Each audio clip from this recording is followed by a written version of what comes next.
Hello everyone, welcome back to my YouTube channel. And आज हम लोग करने वाले हैं एप्लीकेशन नंबर 10 के साथ शुरुआत अपना। जैसा कि मैं हर बार बताती हूँ, एप्लीकेशन फिर एक्सरसाइज। तो एप्लीकेशन को मास्टर करेंगे, फिर एक्सरसाइज पे जाएंगे। कोई जल्दबाजी नहीं है। अगर आपको खुद सॉल्व करते आता है तो सॉल्व करो भैया, यहाँ पे आके जस्ट आप चेकआउट करो, कोई दिक्कत की बात नहीं। अगर आपको पसंद आ रहा है तो देन सब्सक्राइब कर लीजिए एंड शेयर कर लीजिए। Without wasting any further time of yours, let us start with the video.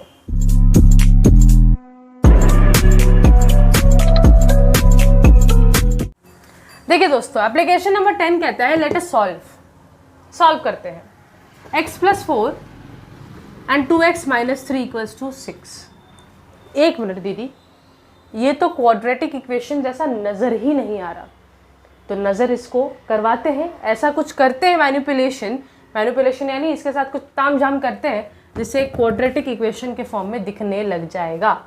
तो यहाँ पे लिखूँ मैं x + 4 2x - 3 = 6। मैं ब्रैकेट्स ओपन कर रही हूँ, ठीक है।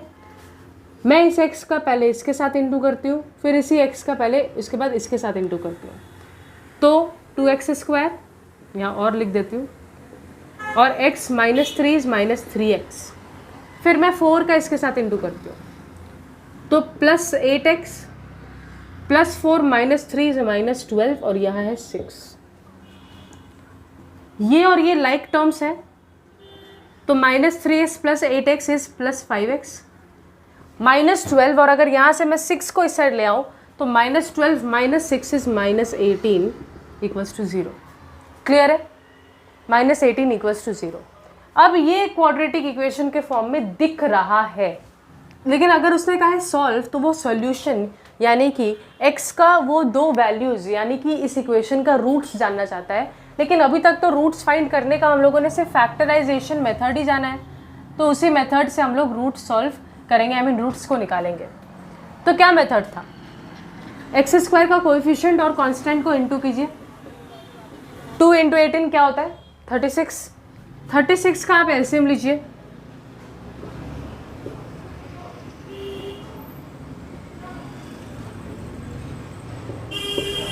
फाइव लाना है, मुझे पेयर नज़र आ रहा है। अगर मैं 3 × 3 दैट इज़ 9 ले लूँ और उसमें से 4 यानी 2 × 2 माइनस कर दूँ तो 5 आता है। और जो पेयर मैंने लिया है 9 और 4 का, उसको इंटू करके 36 भी आता है। तो मैं इस पेयर को सिलेक्ट कर रही हूँ।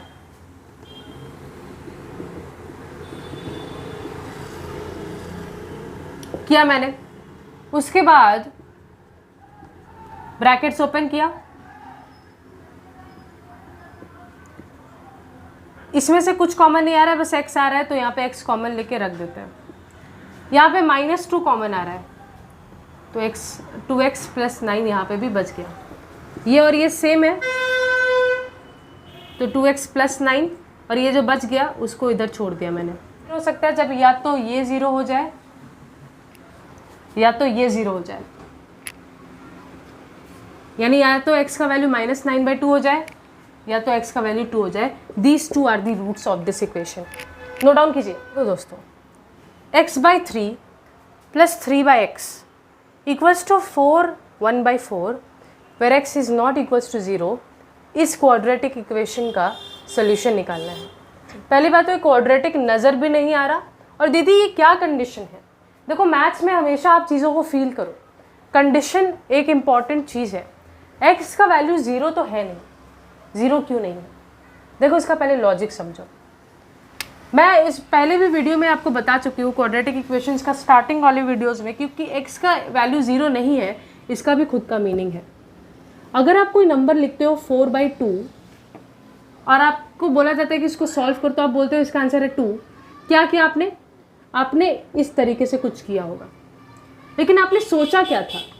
आपने सोचा था दीदी 2 को किससे इंटू करूँ कि 4 आ जाए, इसलिए आप बोल रहे थे 2। 100/5 को लिख दे, तो 5 को किससे इंटू करूँ कि 100 आ जाए, तो आप बोलते थे 20। अगर कोई आपको लिख के दे दे 20/4, 4 को किससे इंटू करूँ कि 20 आ जाए, तो आंसर आ जाता था 5। यही मतलब था। लेकिन अगर कोई आपको बोले 0/5, तो इसका मतलब होता है 5 को किससे इंटू करूँ कि 0 आ जाए, तो आप बोलते थे 0, 5 को 0 से इंटू करो तो 0 आएगा। लेकिन अगर मैं कर दूँ 5/0 तो इसका मतलब होता है 0 को किससे इंटू करो कि 5 आए। तो क्या आपके पास कोई ऐसा नंबर है जिसको आप 0 के साथ इंटू करो और 5 आ जाए? नहीं, यानी डिनोमिनेटर में 0 कभी आ ही नहीं सकता, वो गलत है। इसीलिए उन्होंने कहा x का वैल्यू 0 नहीं हो सकता, क्योंकि यहाँ पे देखो ज़रा, यहाँ x डिनोमिनेटर में है, तो x का वैल्यू अगर 0 हो गया तो 3/0 का कोई महत्व ही नहीं है। 3/0 का मतलब होता है 0 को किससे इंटू करूँ कि 3 आ जाए, ऐसा कभी हो ही नहीं सकता। इसलिए उन्होंने पहले ही कंडीशन आपको दे दिया कि x का वैल्यू 0 है नहीं। क्यों? क्योंकि अगर 0 होता तो इसका कोई महत्व ही नहीं होता। Is that clear? अगर आपको दिक्कत आ रही है समझने में, इसका मतलब आपने पहले के वीडियोस नहीं देखे हैं, उसको आप देखिए। ओके दोस्तों, अब ज़रा ध्यान से देखिए, मैं चाहती हूँ कि पहले इसको मिक्स फ्रैक्शन से एक इम्प्रॉपर फ्रैक्शन की तरफ लेके आऊँ। तो 4 × 4 16, 16 + 1 17, 17/4। फिर यहाँ पे मैं एलसीएम लेना चाहती हूँ। एलसीएम क्या होगा 3 और x का? 3x, ठीक है। 3x को 3 से डिवाइड कीजिए, 3x को 3 से डिवाइड कीजिए। जो एलसीएम लिया है उसको इस वाले नीचे जो डिनोमिनेटर लिखा है उससे डिवाइड कीजिए, बचा x। जो बचा उसको न्यूमरेटर के साथ इंटू कीजिए। फिर 3x को x से डिवाइड कीजिए, बचा 3, जो बचा उसको न्यूमरेटर से इंटू कीजिए। ऑलराइट, अब देखिए यहाँ है x², यहाँ है 9, यहाँ है 3x, यहाँ है 17/4। क्रॉस मल्टीप्लाई करें, करते हैं। x² + 9 को 4 के साथ इंटू कीजिए और 3x को 17 के साथ इंटू कीजिए। तो ये होता है 4x², ये होता है 9 × 4 36, 51x। ऑलराइट, अब क्या कीजिए, 51 को इस साइड लेके आइए, तो 4x² - 51x + 36 = 0। थोड़ा भयंकर लग रहा है लेकिन है नहीं। कांस्टेंट और x² का कोएफिशिएंट को इंटू कीजिए, यानी 4 × 36। तो 4 × 36 क्या होगा? 12, 144। 144 का एलसीएम लीजिए,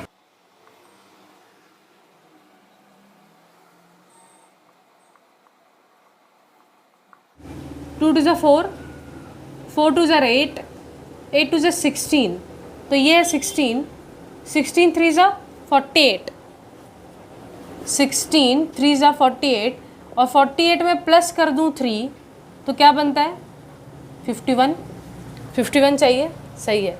और 48 × 3 क्या 144 बनता है, यानी ये पेयर से क्या 144 बनेगा, ये भी देख लेते हैं। हाँ बन रहा है। यानी हम ये पेयर इस्तेमाल कर सकते हैं। तो क्या सिलेक्ट कर लिया, ये पेयरिंग में अब आपको दिक्कत नहीं आना चाहिए। 48 + 3x और यहाँ है +36 = 0। ये हो गया 4x² - 48x - 3x + 36 = 0। अगर आप 4 कॉमन ले लें यहाँ से 4x, तो यहाँ बचता है x और यहाँ बचता है आपका 12।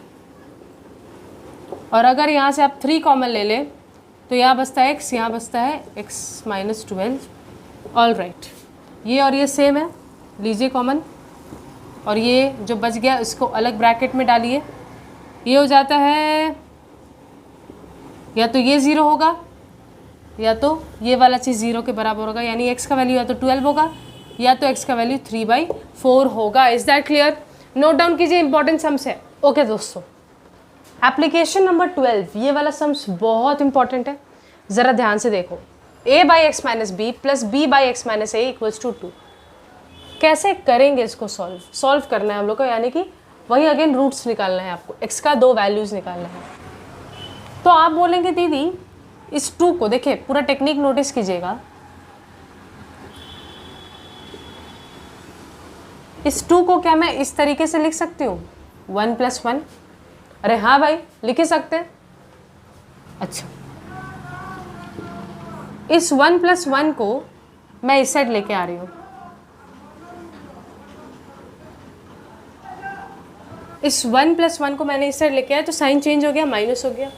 एक -1 को मैं इसके साथ रखना चाहती हूँ, एक -1 को इसके साथ, तो ये कैसे लिखेंगे, -1 plus b by x -1 -1 equals to 0। ये समझ में आया? यहाँ तक समझ में आना चाहिए। ये 1/1 है, ये 1/1 है। इन दोनों का एलसीएम लो, x minus b. X minus b को इसके साथ डिवाइड करो, क्या बचा 1, 1 को साथ a के साथ इंटू करो a। x माइनस बी को 1 के साथ डिवाइड करो, क्या बचा, x माइनस बी को 1 के साथ डिवाइड करो, x माइनस बी बचा। x माइनस बी को 1 के साथ इंटू करो, कुछ ऐसा ही होगा। अरे हाँ है ना, ब्रैकेट्स दे देना भाई, क्योंकि माइनस है तो साइन चेंज होगा, तो जो है हम लोग का गड़बड़ हो सकता है। Is that clear? अब यहाँ पे देखो फिर से, यहाँ पे x माइनस ए, ये एलसीएम है। x माइनस ए को x माइनस ए के साथ डिवाइड करो, बनता है 1। 1 को b के साथ इंटू करो, बनता है b। x माइनस ए को 1 के साथ डिवाइड करो, बनता है x minus A. x minus a को 1 के साथ इंटू करो, बनता है x माइनस ए। लेकिन बाहर माइनस का साइन है तो ब्रैकेट लगा के ही हम लिख रहे हैं। यहाँ तक समझ में आया? ओके। अब यहाँ पे देखो a minus x minus b, bracket खोल दिए मैंने, सॉरी प्लस b। हमेशा जब भी माइनस का साइन रहेगा ब्रैकेट चढ़ा दिया करो, वरना गलती हो सकता है। b minus x plus a x minus a. बात समझ में आया? बात समझ में आ गया आपको? अच्छा, अब यहाँ पे नोटिस करो हम क्या कर रहे हैं। ज़रा इसको और इसको देखो। अगर मैं a और b को एक साथ लिखूँ तो क्या मैं लिखूँगी, a plus b minus x कोना में पड़ा रहेगा। कुछ भी नहीं किया, बस ऑर्डर चेंज कर रही हूँ और कुछ नहीं कर रही हूँ। तो ऑर्डर चेंज करके मैं लिख रही हूँ। यहाँ पे देखो, यहाँ पे प्लस बी प्लस ए, तो यहाँ पे इसी तरीके से अगर मैं लिख लूँ a प्लस बी, तो गलत तो नहीं है, माइनस एक्स कोना में पड़ा रहेगा। दोनों का न्यूमरेटर अगर सेम है तो क्या न्यूमरेटर में कॉमन निकाल सकती हूँ? निकाल लेते हैं। तो जैसे ही न्यूमरेटर कॉमन निकला, इसके पास बचा 1 न्यूमरेटर में और ये है, इसके पास भी बचा 1 न्यूमरेटर में और ये है। भाई दोनों का न्यूमरेटर कॉमन निकाल दी मैं। अब इन दोनों का एलसीएम लो, x minus b x minus a, है ना। तो ये दोनों एलसीएम हुआ, तो x minus b x minus a को अगर इसके साथ डिवाइड करोगे तो ये बचेगा, जो बचा उसको 1 के साथ इंटू किया, प्लस इन दोनों को इसके साथ डिवाइड करोगे तो ये बचेगा, जो बचा उसको 1 के साथ इंटू किया।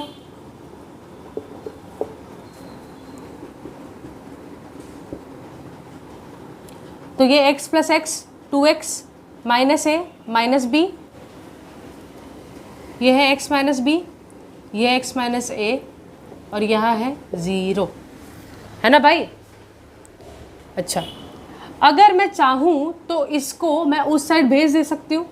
अगर मैं इसको इस साइड भेजूंगी तो 0 के साथ इंटू होके वो 0 ही बन जाएगा, कोई इफेक्ट ही नहीं आया।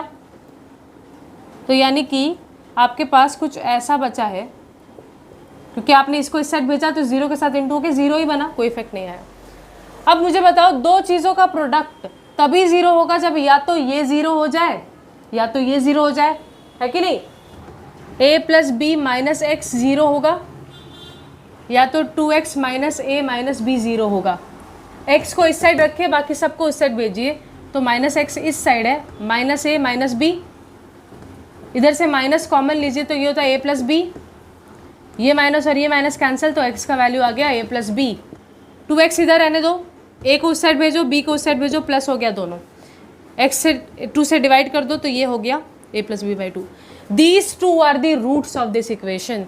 These two are the roots of this equation. Very important sums. 2 का कैसे इस्तेमाल किया गया ये आपके लिए बहुत ज़्यादा इंपॉर्टेंट है, ज़रा उस पर नोटिस करो, नोट डाउन करो, फिर से करो खुद से सम्स। ये बहुत इंपॉर्टेंट सम्स से बार बार बता रही हूँ। एप्लीकेशन के सम्स बहुत इंपॉर्टेंट होते हैं, उसको कभी इग्नोर मत किया करो।